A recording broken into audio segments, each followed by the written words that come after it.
Assalamualaikum warahmatullahi wabarakatuh. Saya Nurul Hikmah Saputri.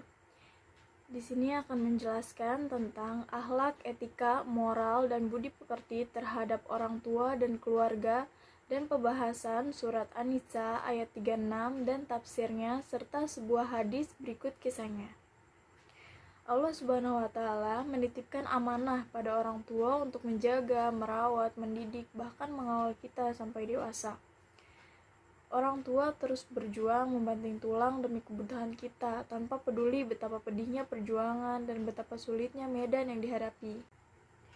Maka, apa yang telah kita lakukan untuk mereka? Di sini, birrul walidain atau berbakti pada orang tua adalah kewajiban seorang muslim. Dalam beberapa riwayat juga dijelaskan bahwa murkanya seorang ibu adalah murkanya Allah dan Rasulullah. Betapa tidak, sangat banyak hal yang dikorbankan ibu demi anaknya. Lalu, bagaimana potret akhlak mulia terhadap orang tua? Akhlak mulia terhadap orang tua sangat dianjurkan dalam Islam. Adapun potret akhlak mulia antara lain, yang pertama yakni mendoakan orang tua. Yang kedua, bergaul bersama kedua orang tua. Yang ketiga, berkata pada keduanya dengan perkataan yang lemah lembut. Keempat, rendah hati dan tidak sombong apabila sudah meraih kesuksesan. Yang kelima, membagi harta dengan orang tua. Yang keenam, mengakui orang tua bagaimanapun kondisinya. Yang ketujuh, menghormati orang tua. Kedelapan, mengutamakan orang tua dalam hal apapun, baik ketika mencari tempat duduk dalam jamuan atau mempersilahkan orang tua untuk berbicara terlebih dahulu. Saya akan membacakan surat Al-Isra ayat 23 tentang berbakti kepada orang tua. A'udzu billahi minasyaitonir rajim. Bismillahirrahmanirrahim. Wa qada rabbuka alla ta'budu illa iyyahu wa bil walidaini ihsana.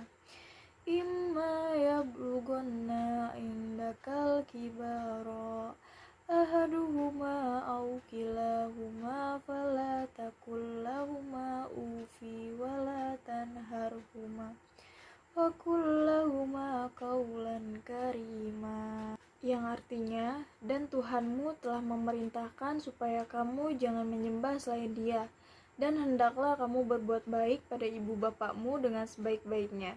Jika salah seorang di antara keduanya atau kedua-duanya sampai berumur lanjut dalam pemeliharaanmu, maka sekali-kali janganlah kamu mengatakan kepada keduanya perkataan "ah", dan janganlah kamu membentak mereka, dan ucapkanlah kepada mereka perkataan yang mulia. Di dalam tafsir Quraisy Shihab, Your Lord has decreed that you should not worship except Him, and serve your parents as best you can. If both of them or one of them are weak or old, then don't argue with their words and attitudes in a voice that show anger. And don't ever rebuke both of them, but say to both of them with kind words, gentle and full of kindness, and respect both of them. Lalu, saya akan membacakan hadis tentang berbakti kepada kedua orang tua. Qala Nabi sallallahu alaihi wasallam, ridho rabbi fi ridho walidi wa sakhatullahi fi sakhati walidi. Nabi sallallahu alaihi wasallam bersabda, ridho Allah itu di dalam ridhonya orang tua, dan ketidakridhoan Allah itu di dalam ketidakridhoan orang tua. Hadis ini direwatkan oleh Imam Al-Hakim dan Imam At-Tirmizi dari sahabat Abdullah bin Amr radhiyallahu anhu. Lalu ada kisah tentang Uwais Al-Qarni, pemuda yang berbakti kepada orang tuanya. Di Yaman tinggallah seorang pemuda bernama Uwais Al-Qarni yang berpenyakit sopak. Tubuhnya belang-belang walaupun cacat. Ia adalah pemuda yang soleh dan sangat berbakti kepada ibunya. Ibunya adalah seorang wanita tua yang lumpuh. Uwais senantiasa merawat dan memenuhi semua permintaan ibunya. Hanya satu permintaan yang sulit ia kabulkan. Anakku, mungkin ibu tak lama lagi akan bersama dengan kamu. Ikhtiarkan agar ibu dapat mengerjakan haji, pinta ibunya. Uwais tercengung. Perjalanan ke Mekah sangatlah jauh, melewati padang pasir tandus yang panas. Orang-orang biasanya menggunakan unta dan membawa banyak perbekalan. Namun Uwais sangat miskin dan tidak memiliki kendaraan. Uwais terus berpikir mencari jalan keluar. Kemudian dibelilah seekor anak lembu. Nah, kira-kira untuk apa anak lembu itu? Tidak mungkin kan pergi haji naik lembu? Nah, ternyata Uwais membuatkan kandang di puncak bukit. Tak pernah ada hari yang terlewatkan ia menggendong lembu naik turun bukit. Makin hari, anak lembu itu makin besar, dan makin besar tenaga yang diperlukan Uwais. Tapi, karena latihan tiap hari, anak lembu yang membesar itu tak terasa lagi. Setelah 8 bulan berlalu, sampailah musim haji. Ia menjadi kuat mengangkat barang. Tahulah sekarang orang-orang apa yang dimaksud Uwais menggendong lembu tiap hari. Ternyata ia latihan untuk menggendong ibunya. Uwais menggendong ibunya berjalan kaki dari Yaman ke Mekah. Subhanallah, alangkah besar cinta Uwais pada ibunya. Ia rela menempuh perjalanan jauh dan sulit demi memenuhi keinginan ibunya. Uwais berjalan tegap menggendong ibunya tawaf di Ka'bah. Ibunya terharu dan bercucuran air mata telah melihat Baitullah. Di hadapan Ka'bah, ibu dan anak itu berdoa. Ya Allah, ampuni semua dosa ibu, kata Uwais. Bagaimana dengan dosamu? Tanya ibunya heran. Uwais menjawab, terampunnya dosa ibu, maka ibu akan masuk surga. Cukuplah ridho ibu yang akan membawa aku ke surga. Begitu kata Uwais. Nah, seperti itulah kisahnya Uwais yang sangat berbakti kepada ibunya. Lalu pesan moral, yakni yang pertama, Allah memerintahkan kita untuk tidak menyembah selain Allah dan kewajiban kita untuk berbuat baik kepada ibu bapak. Yang kedua, merawat dan menjaga apabila di antara keduanya atau kedua-duanya sampai berumur lanjut dalam pemeliharaan kita. Yang ketiga, larangan mengatakan kata ah kepada kedua orang tua dan larangan membentak kedua orang tua. Dan kewajiban berbicara dengan kata-kata mulia kepada kedua orang tua kita. Selanjutnya, pembahasan surat An-Nisa ayat 36. Saya akan membacakan ayatnya. A'udzu billahi minasyaitonir rajim. Bismillahirrahmanirrahim. Wa'budullaha wa la tusyriku bihi syai'an wa bil walidaini ihsana wa bizil qurba wal yatama wal masakini wal jaril junubi was sahibi bil jambi wa ibnis sabili wa ma malakat aymanukum innallaha la yuhibbu man kana muhtalan fakhura. Yang artinya, sembahlah Allah dan janganlah kamu mempersekutukannya dengan sesuatu apapun, dan berbuat baiklah kepada orang tua, ibu bapa, karib kerabat, anak-anak yatim, orang-orang miskin, tetangga yang dekat dan tetangga yang jauh, dan teman sejawat, ibnu sabil dan hamba sahayamu. Sesungguhnya Allah tidak menyukai orang-orang yang sombong dan membangga-banggakan diri. Di dalam tafsir Quraisy Shihab, worship you only to Allah and do not make parents with him. A matter of divinity and worship, be kind to your parents without neglect. Also to relative, orphan, people who need help because of disability or because of disaster. Close neighbors, whether they are family or not, close traveling friends, work or associates, traveler who need help because they do not live in a quarter certain, and the boy or girl slave you have. Indeed, Allah does not like those who boast of themselves to others, namely those who do not have compassion and those who always praise themselves.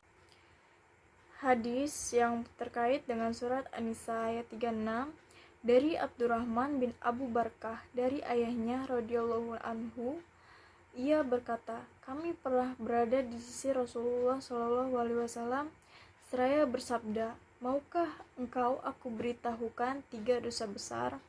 Yang pertama yaitu menyekutukan Allah, yang kedua durhaka terhadap kedua orang tua, dan yang ketiga kesaksian dusta atau ucapan dusta. Rasulullah Shallallahu Alaihi Wasallam mengucapkan itu sambil bersandar. Kemudian beliau duduk, tak henti-hentinya beliau mengulangi ucapan sehingga kami mengharapkan semoga beliau diam.